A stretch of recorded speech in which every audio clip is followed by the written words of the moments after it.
Welcome, Jeremy. Thank you very much for joining us today. And Superlative published your short story, The Balladeer's Apprentice, in February 2026, just last month. So tell us a little bit about the inspiration behind this story.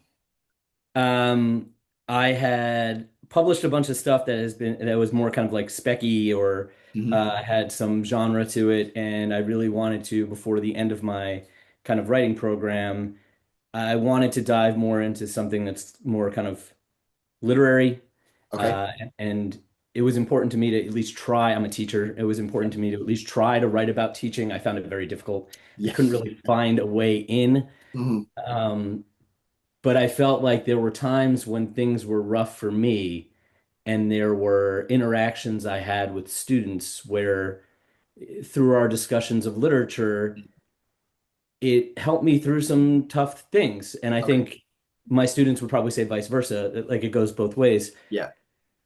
So I had seen and I know he's under fire right now, but the Timothy Chalamet Bob Dylan movie. Yes. Yeah. Yeah. And I thought about like, oh, how kind of cocky and he is in that the Dylan character is in that Yeah. movie.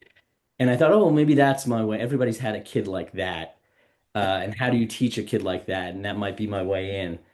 Um, so I started drafting like a typical three-prong Yes. Yeah. attack. I had like a triad of students.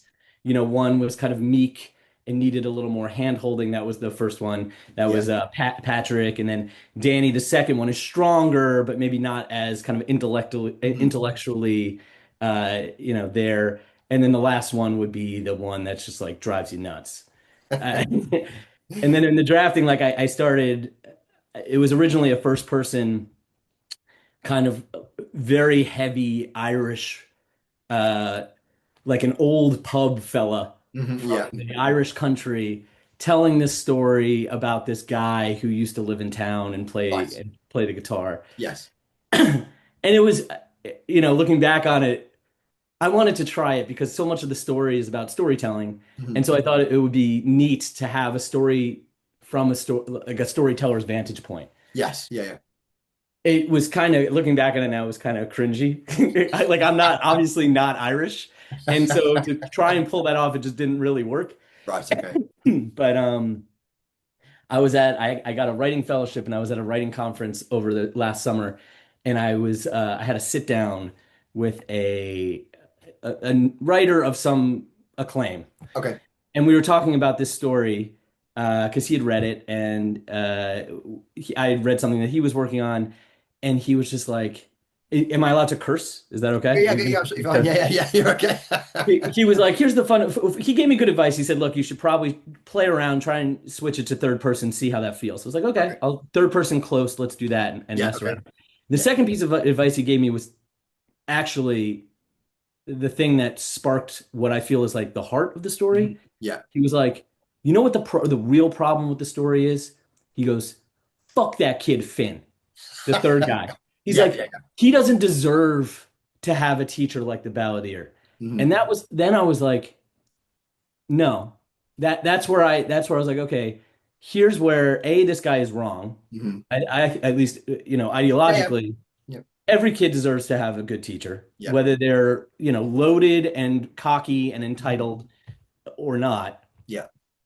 I wanted to kind of show this teacher Mhm. and what the guy's really about. And the fact Yes. is, like, he knows that this kid will come around the bend Mhm. and will ultimately learn, Yeah. um, the hard way, and he does, unfortunately. But so that's kind of like the origin of how it all came together. Um, yeah. And that classic three-part structure works really well with you changing the perspective there as well. I like how it was a different perspective and then it changed into that, but you kept the structure. Thanks a lot. I always and this is kind of it's something I'm working on. That's always my default where I'm not really sure where I'm going. Okay. Like if I'm like, okay, I got an idea. I think I like it. Let's just drop three of something in there, and Okay. then Yeah, just yeah. we'll escalate things a little bit. Oh, And okay, then, that's interesting. Okay.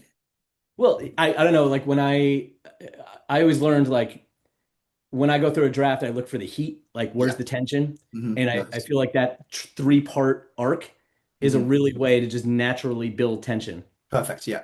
Yeah. Yeah. Brilliant. Oh, that's fantastic. Thank you very much. Really, really helpful. Sure.